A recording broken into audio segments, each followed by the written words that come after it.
obviously is a very important consideration. We go from feeding water 2 times a day to feeding water 3 times a day, and we also change our bedding from straw to sand.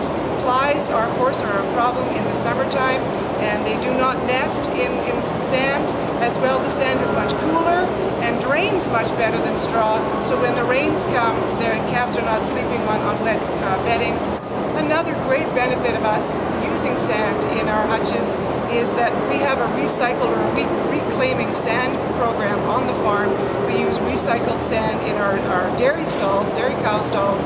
So all of the sand that comes out of the hutches really isn't very dirty because it's just been used for the calves. It then goes into the stalls in our heifer pens, and from there it's scraped into the recycling flume, and we can reuse it.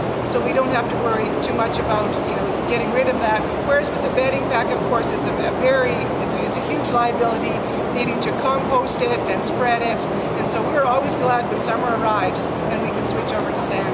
Another thing that we did in our calf barn, as we saw over here, is we've switched from straw bedding to recycled paper. Now, I can say that we went from a population of zillions of flies when we were on straw to virtually 0 flies with this paper. The flies cannot nest in it. They do not like the texture or the smell. I'm not sure what it is, but the flies do not like this bedding at all, and we have virtually eliminated the fly problem in our calf barn, which is saying something given how much flies really do tend to congregate and breed in heifer pens.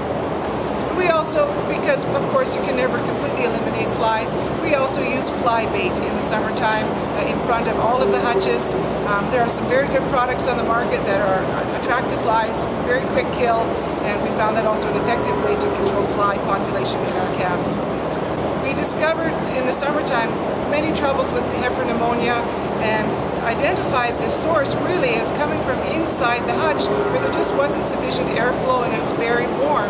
So all we did was buy the $1 concrete bricks, lift up the back of the hutch and place the brick underneath, and that has brought our heifer pneumonia almost to 0. They just need some extra airflow in that hutch, and that just makes all the difference in the world to just put a simple block underneath the back of that hutch. For us, it's all about keeping the calves hydrated. It's about keeping the flies under control, and certainly scours and pneumonia. Always be vigilant in the summertime with all these high temperatures. The calves, often have diarrhea, and just make sure again that they're hydrated. You identify those who are sick and treat them quickly, because if they are dehydrated from the temperature and dehydrated further from scours, I think that's when you can really run into dangers of losing calves. So it's all about hydration in the summertime.